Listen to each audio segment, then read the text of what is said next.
Bienvenue dans Les Graines by Seedwork, le podcast sur l'innovation sociale au travail.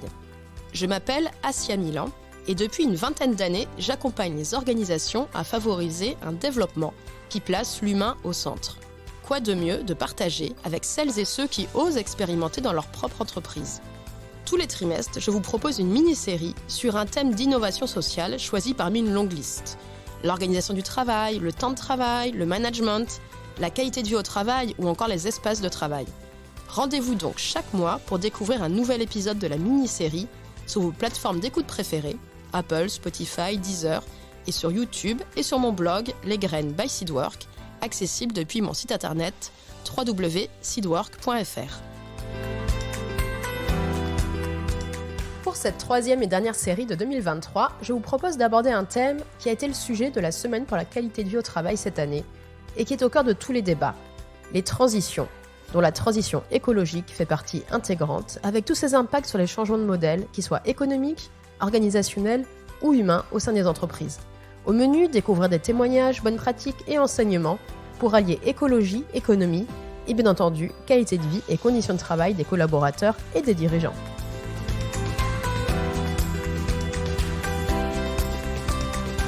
Pour ce premier épisode, je vous propose de rencontrer Eric Kiradi, dirigeant de la société Ebus Digital Evolution, spécialisée en services informatiques et cybersécurité, et José Concalves, ergonome consultant.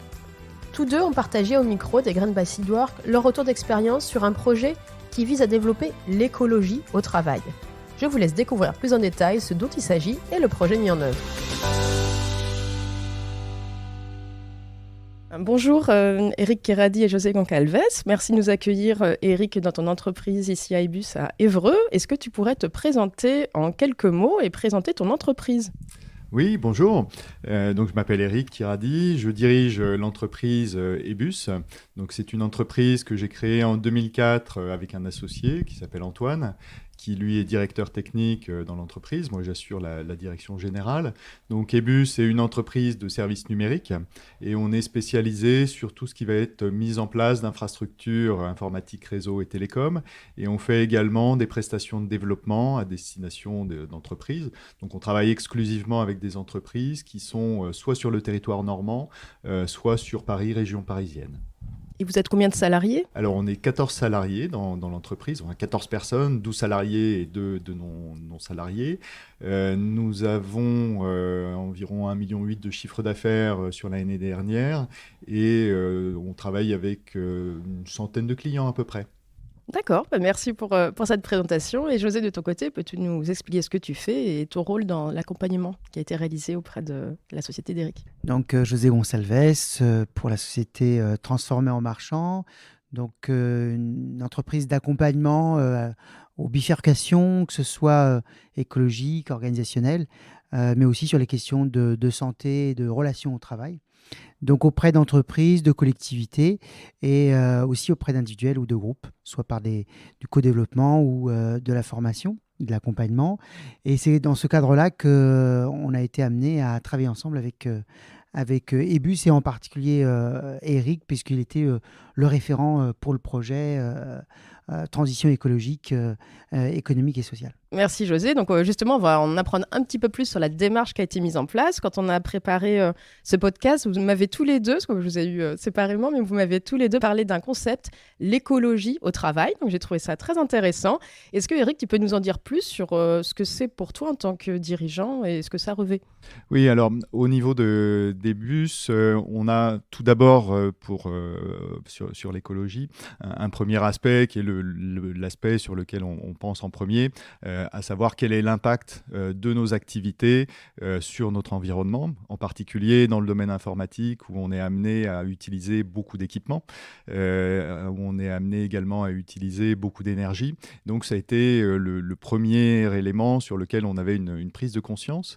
Mais on s'est également dit qu'il y avait d'autres aspects de l'écologie au travail ou de l'écologie du travail, peu importe, sur lesquels lequel il était important de se positionner, en particulier sur toutes les relations que l'on peut avoir en interne de l'entreprise, sur les relations avec les collaborateurs et sur la manière dont le travail est vécu et perçu, et comment on peut davantage faire corps sur le travail et donc arriver à mettre en place des éléments en commun, et comment on peut également rendre visible le travail des uns et des autres. Et on a beaucoup travaillé sur cet aspect de visibilité parce que on s'est rendu compte, et ça faisait partie de la demande initiale, qu'il y avait dans notre métier beaucoup de choses qui étaient de l'ordre de la discussion ou de l'immatériel, et qu'il était nécessaire de partager davantage. Et pour partager, il fallait justement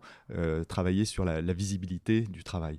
Merci Eric. Alors justement, José, en réaction, est-ce que cette notion d'écologie au travail, c'est quelque chose qu'on retrouve de plus en plus au regard des préoccupations Alors, ici en particulier, c'était donc écologie, de partir de ce système vivant et de ce rapport vivant.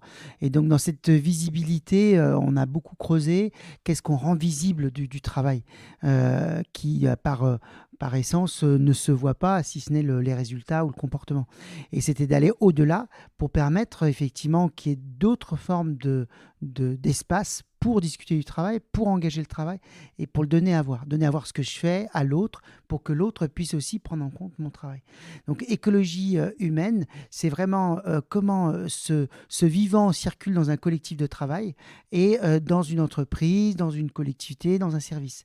Et ici, donc on l'a travaillé, j'ai observé en tant qu'ergonome, observer le travail, essayer de comprendre des entretiens, et puis de mettre en situation de travail collectif sur des choses qui étaient connues plus ou moins par l'ensemble du groupe, mais d'essayer de les mettre en relation, en circulation autrement. Et justement, cette démarche-là, quelle a été son origine, quelle a été la motivation, pourquoi Eric avoir développé finalement tout ce projet ? Alors l'origine, ça remonte à un travail que l'on a été amené à réaliser autour de l'économie de la fonctionnalité et de la coopération. Donc il y a un groupe... Et alors pour les néophytes, Oui. L'économie de la fonctionnalité, comment vous résumeriez ? Alors, le résumé, c'est comment transformer les modèles économiques des entreprises de manière à passer d'une logique de volume plus à une logique de valeur sur la production qui est réalisée, et comment faire en sorte qu'il y ait des transactions et des négociations qui aient lieu entre les différentes parties prenantes pour amener justement ces valeurs et transformer en fait la partie quantitative par une partie plus transactionnelle et plus de coopération, tout en prenant en compte un certain nombre d'enjeux, dont notamment la santé au travail. Donc ça fait le lien avec le travail réalisé au niveau du FACT. Et puis également... Petit aparté, le FACT, c'est le Fonds pour l'amélioration des conditions de travail dont ton entreprise a bénéficié pour pouvoir justement réaliser cet accompagnement avec José. Voilà, je ferme la parenthèse. Oui, et également voir quelles sont les externalités qui peuvent exister par rapport au travail qui est réalisé. Donc des externalités qui peuvent exister vis-à-vis des parties prenantes, des clients, mais aussi des collaborateurs. Donc ils peuvent être soit négatives, soit positives. Donc on a travaillé il y a à peu près 4 ou 5 ans sur ce thème de l'économie de la fonctionnalité et de la coopération, et dans le cadre d'un club qui s'appelle le Club Iné, qui est installé sur la région Normandie, qui développe et qui travaille autour des initiatives sur les nouveaux modèles économiques. On a été contacté par José pour réaliser un accompagnement dans le cadre du FACT, donc le Fonds d'amélioration des conditions de travail. Et suite à ce premier contact, on a estimé, mon associé et moi, qu'il y avait des axes de développement qui pouvaient être intéressants et qui nous amenaient un regard différent. On a toujours été très, très curieux et très dans l'envie de progresser, de confronter notre réel avec soit des théories, soit des concepts qui peuvent ensuite être appliqués et infusés dans la société. D'accord. Et concrètement, quel enjeu, parce que là, dans ce que tu évoques, il y a ce lien entre économie, qualité du travail, qualité de vie, conditions de travail, santé au travail. Ça s'est traduit comment, les enjeux de qualité de vie au travail pour les collaborateurs et pour les dirigeants? Parce que tu disais, José, qu'il y avait un enjeu de qualité de vie au travail aussi des dirigeants qui avait émergé dans la démarche. Alors cette partie qualité de vie au travail des dirigeants, ça a été une révélation dans le sens où on ne s'autorisait pas en fait à en parler ou à l'évoquer avec les collaborateurs. C'est quelque chose dont on discutait, mon associé et moi, mais qui n'était pas visible. Il n'y avait pas de représentation de la part de collaborateurs. Et ça, c'est vraiment quelque chose qui a réussi à être mis en lumière à l'occasion d'ateliers. N'hésite pas, José, si tu veux réagir aussi. Oui, c'est un élément important parce qu'en fait, quand on a commencé à élaborer la demande, on était sur une demande, je dirais, liée à la thématique du FACT, transition écologique, sociale et économique.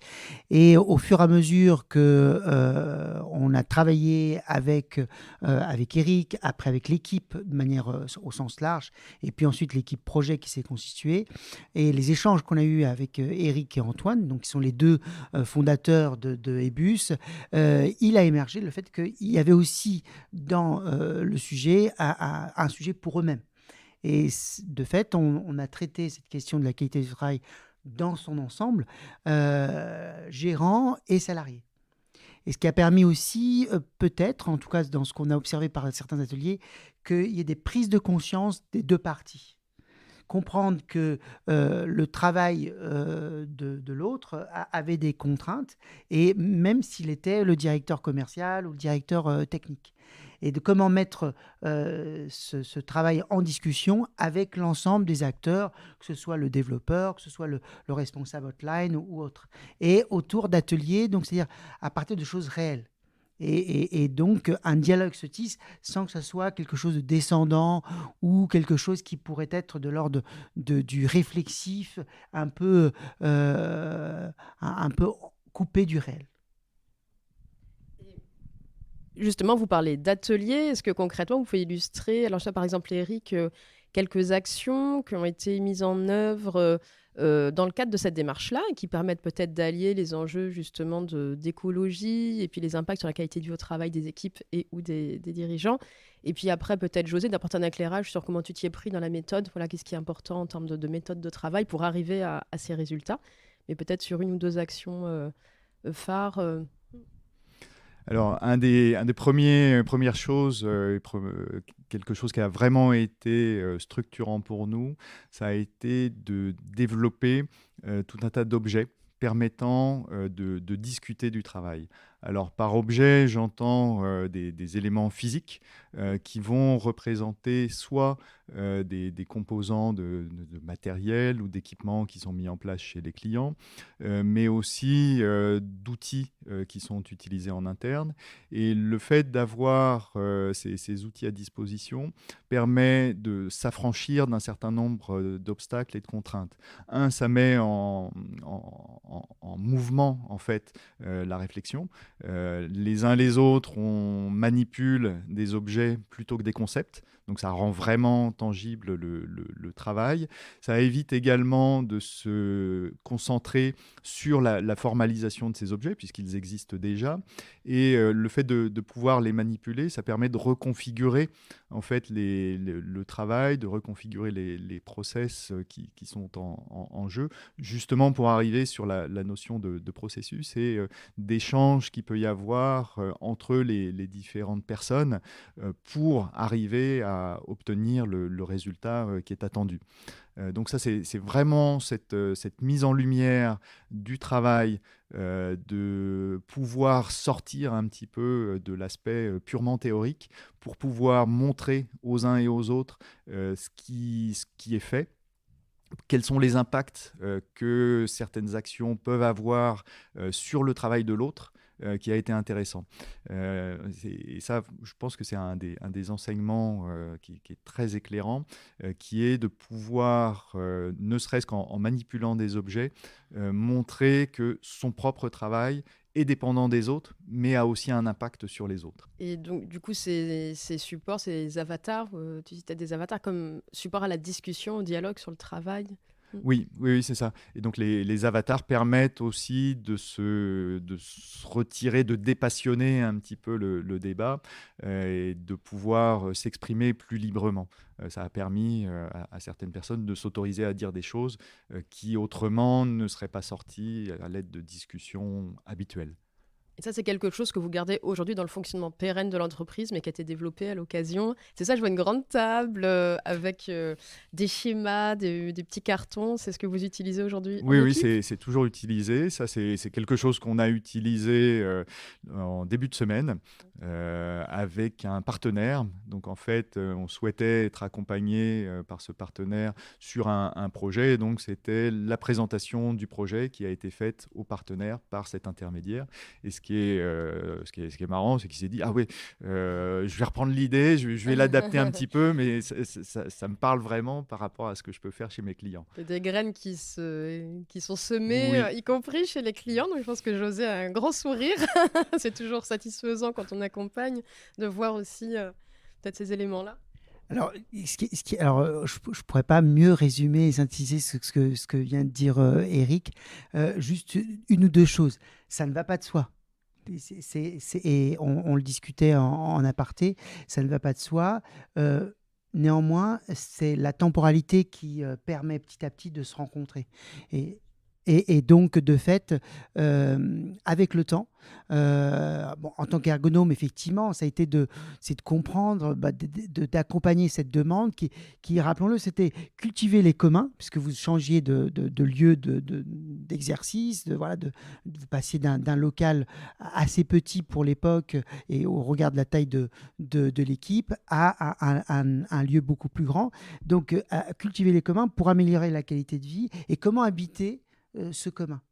Et ça, c'est un élément qui a certainement exigé de la part de tous de comprendre qu'il y avait quelque chose qui changeait par rapport à avant. On ne sait pas quand on intervient où est-ce qu'on va. On a la demande, c'est le fil qu'on tient et c'est ensuite à partir d'un atelier de mise en situation que j'ai pu observer, puisque de fait l'atelier servait aussi à ça, qu'il pouvait être difficile finalement de parler de choses qui font le travail et qui prennent en compte l'autre. Et puis de fil en aiguille, d'échanges, et notamment avec Eric, et d'amener à travailler à partir d'une première restitution de ce que j'avais compris de votre organisation, amener des éléments qui sont des éléments importants dans le développement d'un projet, de l'intervention chez le client, et il y a plusieurs acteurs. Et de là, on a parlé d'artefacts. Artefacts pouvait ne pas parler, puisqu'en simulation d'activité, on parle d'artefacts, pouvait ne pas parler à l'entreprise. Et par contre, dans le travail des développeurs, il y a le mot objet. Et donc, j'ai dit, effectivement, ça, c'est un mot qui me parle et qui va vous parler. Et de fil en aiguille, vous avez construit vos propres objets pour effectivement à la fois simuler une activité. Donc l'exemple que tu donnes de cette semaine, c'était ça aussi, simuler une activité à venir, mais aussi être en capacité de parler d'une activité qui a été réalisée ou qui est en cours avec des acteurs qui sont plus ou moins engagés dans l'activité, soit parce qu'il y a une relation de back-office, soit parce qu'il y a une relation chez le client, etc., etc.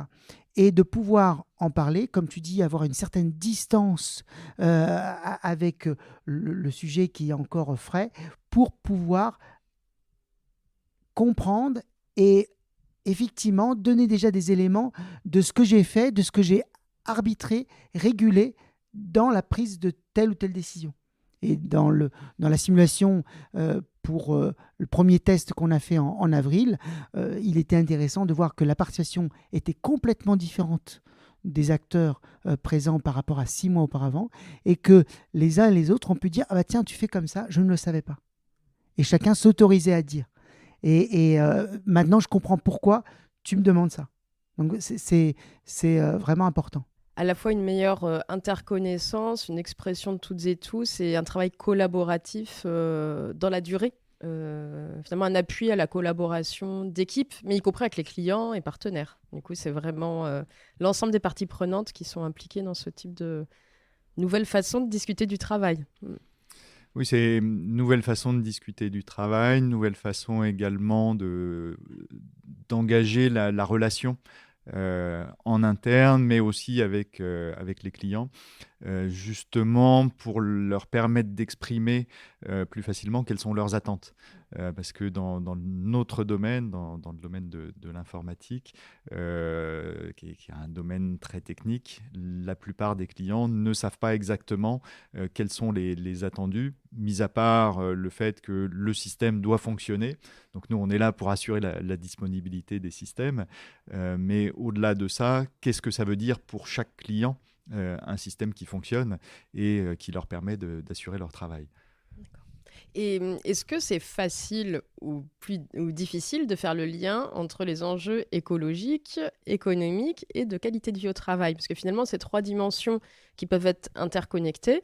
Mais est-ce que parce qu'on améliore l'un, on améliore forcément l'autre? Voilà. Est-ce que vous avez eu dans la démarche aussi des actions? Je crois que vous aviez évoqué le fait de modifier des sorties automatiques de rapports, mais qui pouvaient générer un coût un coût humain ou un coût également écologique. Mais voilà, vous avez repensé un peu certains process en équipe pour que ce soit plus vertueux à différents niveaux. Est-ce que vous pourriez en dire un mot ou deux?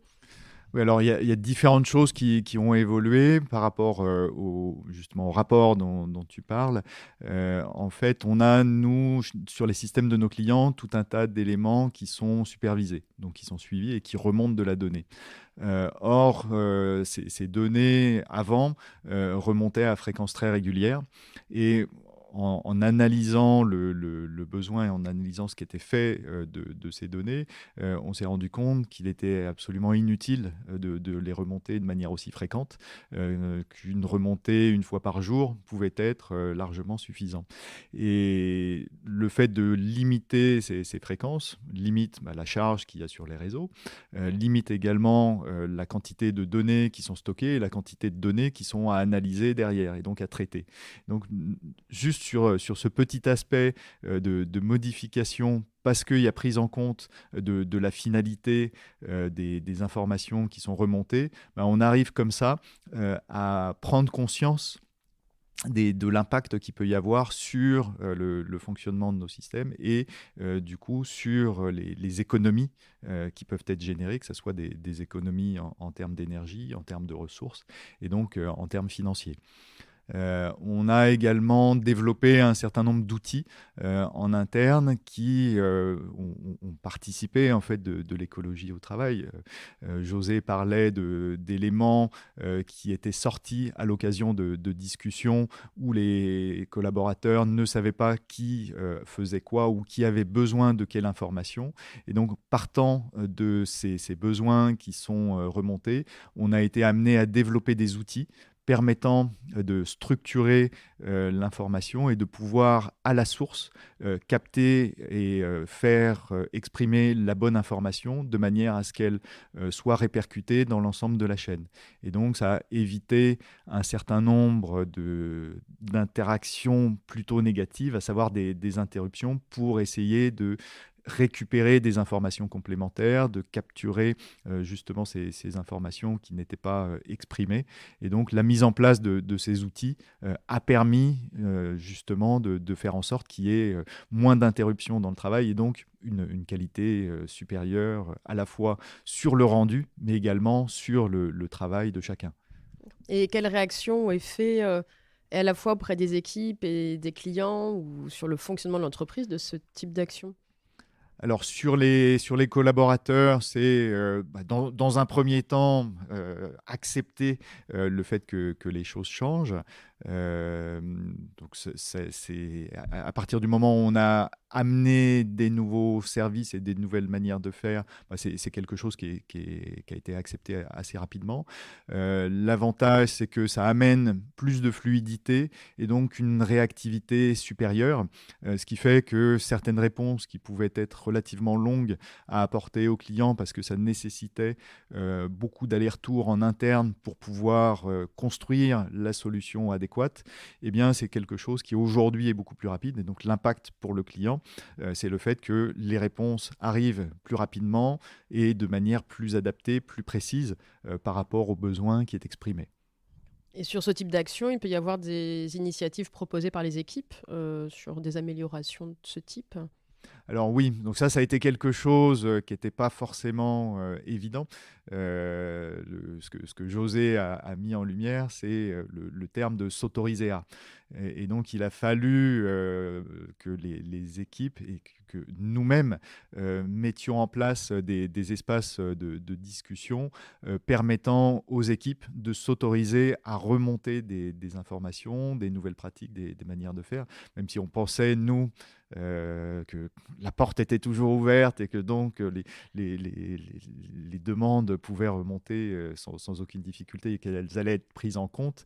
Le fait de le formaliser et puis d'avoir justement cette modification de posture a permis d'avoir des remontées différentes. Alors, je trouve ça très intéressant, ça soulève le point du finalement à quel moment on fait du participatif ou comment on structure le participatif pour que les remontées se fassent et que finalement c'est pas si simple. Peut-être ton regard là-dessus, José?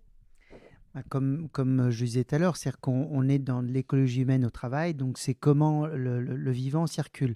Et dans le vivant, tu parlais parfois de crispation ou parfois des expressions qui se retenaient d'être exprimées ou des faits qui pouvaient faciliter le travail. Donc comment le faire? Le fait de pouvoir mettre un objet, et particulièrement, c'était je pense, adapté à la situation des bus, c'était de pouvoir effectivement mettre une certaine distance par rapport au sujet et en même temps engager un dialogue, une réflexion, en acceptant aussi de dire des choses et puis d'entendre des choses. Et que effectivement, il y a plutôt un climat social sympathique et respectueux. Mais quand il s'agit de parler de choses qui me concernent, et l'écologie humaine au sens du travail, c'est une intimité de la personne au travail, c'est pas facile de parler de cette intimité au travail avec ses collègues et avec ses collègues qui sont aussi les dirigeants. Donc, le fait de se retrouver autour d'une table, assis, debout, où on peut revenir en arrière, dessiner, rassembler et ensuite faire un retour d'expérience avec des éléments clés qui vont nous aider à continuer à améliorer mon intervention en tant que professionnel et notre intervention au service du projet, parce que cette qualité de vie au travail et conditions de travail, cette écologie humaine, et une entreprise a aussi un besoin économique, c'est au service du projet, des parties prenantes internes et externes.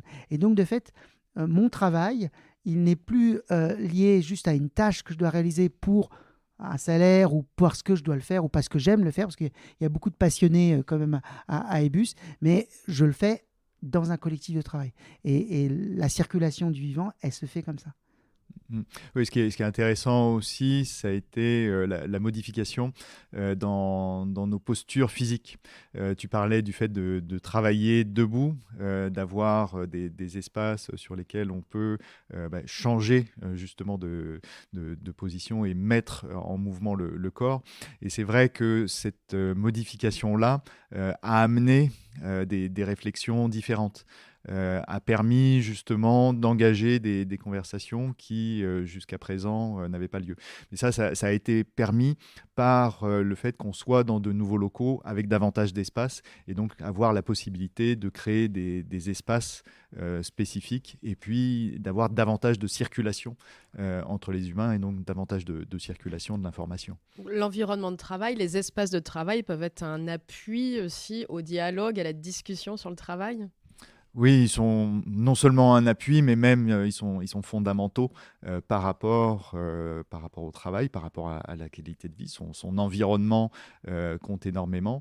Et si on n'a pas d'espace dédiés ou permettant les échanges, c'est vrai que c'est un petit peu sclérosant. Ce qu'on vivait dans nos locaux précédents, où en fait on était plutôt entassés, faisait qu'il n'y avait pas de moments où on pouvait discuter librement parce que on était un petit peu enfermés. Et donc le fait d'avoir changé de locaux a permis justement cette ouverture à la fois sur l'interne et sur l'externe. Sur l'externe, c'est-à-dire aussi pour pouvoir discuter du travail ou des projets avec les clients dans des espaces ouverts et adaptés. Oui, c'est ça, exactement. Pouvoir accueillir les clients, mais aussi faire sortir des choses qui ont été mises en place en interne pour justement faire participer les clients. Et est-ce qu'il y a quelque chose qui vous a surpris ou étonné dans la démarche ? Alors, une chose, je ne sais pas si c'est une surprise ou si c'est une prise de conscience, le fait d'accepter que les choses prennent du temps. La notion de temps a vraiment été révélée à l'occasion de cet accompagnement, dans le sens où moi je suis assez souvent à l'extérieur et donc soit confronté à des nouvelles idées et donc je veux que ces idées-là arrivent en interne. Il y a des méthodes aussi ou des outils qui doivent être améliorés et j'étais plutôt impatient dans le fait que voilà, les outils c'est bon, on peut les mettre en place, pourquoi c'est pas encore fait, et j'ai pris conscience de l'importance de prendre le temps, de faire en sorte que y ait une maturation, il y ait une acceptation et que on transforme pas une entreprise comme ça du jour au lendemain. C'est vraiment un cheminement qui doit être opéré et ce cheminement doit prendre en compte les temporalités de chacun. Et toi, José, quelque chose qui t'a étonné ou surpris ? Quasiment la même chose. Alors, agréablement surpris, parce qu'on est dans une entreprise qui est dans le champ de l'informatique et très vite, vous m'avez parlé de la cybersécurité, où ça va très vite, où il faut prendre des décisions rapides, il faut avoir un matériel sûr, il faut anticiper tout ce qui pourrait arriver, sachant qu'on est dans un contexte, au moment où j'intervenais, mais je pense que ça ne s'est pas amélioré, où il y a des cyberattaques et qu'il y a des enjeux donc importants pour les clients comme pour Ebus. Et Ebus, comme vous me disiez, peut être à un moment la faille du système chez le client. Donc il y a cet aspect-là où ça va très vite et chemin faisant, on a compris qu'il fallait prendre le temps. Et moi, ce qui m'a agréablement surpris, c'est de voir que petit à petit, ça a infusé et qu'il y a eu une conscience presque collective qu'à un moment, pour certaines choses, il faut prendre le temps. Mais prendre le temps, ça ne veut pas dire on ne fait rien. C'est, comme tu dis, prendre le temps des temporalités de chacun, de chacune, et de les mettre en discussion. Parce que c'est aussi participer à un sens dans un contexte où on a d'exigences, et vous l'avez expliqué une fois dans un atelier, expliquer à l'équipe qu'on faisait le choix de tel ou tel client en fonction de ce qui est en train de se vivre et de se développer à Ebus, c'est une responsabilité et il faut pouvoir l'argumenter, l'appuyer, l'accompagner auprès des salariés. Et ça, c'était quelque chose qui a été pour moi agréable et surprenant parce que de fait, on est dans quelque chose de paradoxal entre cybersécurité et prendre le temps. Par rapport au volet cybersécurité, pour rejoindre ta question de tout à l'heure concernant la partie économie et écologie, on discutait hier justement des locaux avec l'équipe et puis des contraintes associées à la sécurité, puisqu'on met en place des systèmes en interne qui permettent de prendre le contrôle à distance chez les clients, mais qui sont séparés de nos outils Ebus. Et donc ça représente en fait une contrainte pour les collaborateurs et ce que je leur ai indiqué, c'est qu'ils peuvent tout à fait discuter de ces contraintes chez les clients pour leur indiquer ce que l'on fait pour les clients. Justement, pour assurer la sécurité des clients, on met en place des systèmes qui sont complètement étanches et qui évitent que des pirates qui prendraient le contrôle de systèmes chez nous puissent rebondir sur notre système d'information pour faire ce qu'on appelle des attaques à la chaîne d'approvisionnement et de transformer cette perception qu'ils ont, qui est un petit peu négative parce que ça les gêne dans leur travail, mais vis-à-vis de ce que l'on fait pour les clients, c'est un aspect qui est très positif. Et donc, prendre en compte l'intégralité en fait, de la chaîne et de l'écosystème EBUS. Et de pouvoir en parler en valorisant notamment aussi l'effet positif pour les clients. Et si vous aviez à partager chacun une ou deux idées clés à d'autres peut-être dirigeants qui hésitent à se lancer en se disant bah oui, peut-être que moi aussi ça me donne envie de développer aussi l'écologie au travail et de renforcer à la fois les dialogues et puis les externalités positives sur les trois dimensions qu'on évoquait, écologie, efficacité économique et qualité du travail. S'il y a une ou deux idées clés que vous voudriez partager avec ces personnes pour les encourager, ou en tout cas les aider dans le fait de se lancer, qu'est-ce que vous aimeriez leur dire ? Faire travailler José, faire intervenir José, ça c'est bien. Non, donc, mis à part la boutade qui n'en est pas une première chose qui est de se faire accompagner, dans le sens où on peut avoir des idées de la démarche, mais le fait de faire intervenir des personnes qui sont externes et sur des champs sur lesquels on n'a pas l'habitude de travailler, ça c'est vraiment quelque chose qui est très, très, très structurant. Donc ça c'est un premier aspect. Après, il faut que je réfléchisse aux autres aspects. José a des idées, je pense. En tout cas, un élément important et ici, c'est qu'il y a ce qui dépend de moi et ce qui dépend de l'autre. Donc, ce qui dépend de l'entreprise et ce qui dépend de l'environnement de l'entreprise. Et dans cet accompagnement, ça, c'est un élément qu'on a travaillé, qu'on a mobilisé, qui est au fil de l'eau. Donc, ça, c'est un premier élément. Le deuxième élément,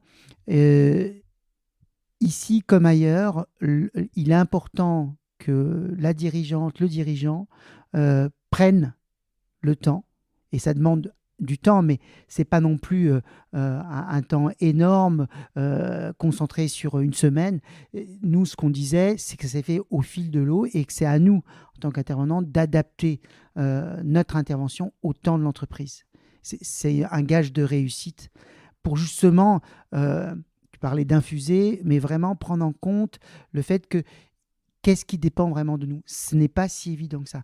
Et puis, il y a un troisième point, c'est que de fait, si l'ergonomie de l'activité parle de comprendre le réel des acteurs et des actrices, c'est aussi pour le mettre en discussion. Donc, ce n'est pas toujours agréable. Néanmoins, en tout cas ici comme ailleurs, le fait d'y aller fait avancer les choses très rapidement ensuite. Parce qu'il faut voir que l'intervention a duré une quinzaine de mois. Réparti entre guillemets, si on parle de financement, sur 8 jours. Donc c'était short, mais on l'a fait. Et le temps d'accompagnement, de coordination, et à l'interne et avec l'intervenant, fait qu'on est arrivé à une mise en œuvre de quelque chose de concret, avec d'autres actions qui en découlent. Là, celle que tu donnais, de pouvoir présenter à une partie prenante quelque chose pour expliquer notre projet. Voilà, c'est des choses qui, donc, de fait, le temps qu'on y passe, déjà est mobilisable tout de suite et a des effets après. Peut-être même des effets au fur et à mesure qui se diffusent sur différentes actions. D'accord, un dernier mot peut-être, Eric ? Oui, en termes de partage, il y a également le fait d'accepter en tant que dirigeant de montrer ce qu'est son propre travail, parce que c'est quelque chose qui n'est pas forcément conscientisé par les équipes, et d'accepter également qu'une partie de son travail soit questionnée. On parlait justement de ça avec un partenaire où on essayait de voir et d'améliorer des choses sur le mode de fonctionnement. Et en fait, moi, je me crispais sur un élément qui était un élément technique. Et en fait, en mettant en discussion ces éléments-là, je me suis rendu compte que le point n'était pas du tout technique, il était plutôt d'un point de vue commercial. Et donc, le fait d'accepter de discuter de son travail de manière dépassionnée fait qu'on prend conscience, nous, en tant que dirigeants, de certaines choses et ça fait progresser l'ensemble de l'activité, l'entreprise, mais aussi le collectif au travail. Écoutez, merci beaucoup pour cet échange que j'ai trouvé passionnant. Merci beaucoup. Et puis, merci Eric, merci José. Et au plaisir de prochains échanges, en tout cas, ou de suivre l'évolution du projet et de ce beau concept, l'écologie au travail. Merci. Merci. Ce que je souhaitais souligner et partager comme un élément marquant de ce témoignage, c'est que la façon dont on discute du travail est essentielle. Et c'est également au cœur de tous les enjeux. Enjeux clients, enjeux écologiques, enjeux économiques, enjeux qualité de vie et conditions de travail. Discuter du travail n'est pas si simple que ça, et c'est également une opportunité pour innover et diffuser de nouveaux modes de travail de façon pérenne dans l'entreprise. Ça prend du temps pour être réellement efficace et engageant pour les collaborateurs et les clients. Le focus sur la qualité de vie au travail des dirigeants dans cet épisode est également très intéressant, car il est trop peu souvent connecté aux enjeux de qualité de vie au travail des équipes. Or, c'est bien une vision d'ensemble qu'il s'agit de développer. Merci à Eric Kiradi pour son accueil et à José Goncalves pour sa disponibilité et le partage d'expériences. Je vous donne rendez-vous au mois de novembre pour découvrir de nouveaux témoignages de projets mis en œuvre au sein d'entreprises. J'aurai la chance en effet de participer aux universités de l'économie et de la fonctionnalité, organisées en Normandie, et de rencontrer plusieurs acteurs ayant mis en place des actions concrètes. En attendant, n'hésitez pas à vous aussi vous ouvrir à l'expérience des autres pour apprendre et vous inspirer. Écoutez le podcast sur vos plateformes d'écoute préférées, Apple, Spotify, Deezer et sur YouTube, et sur mon blog Les Graines by Seedwork, accessible depuis mon site internet www.seedwork.fr. Vous pouvez également m'écrire à asia.milan@seedwork.fr pour me proposer des thèmes de série ou réagir sur la page LinkedIn Seedwork, Conseil et Innovation.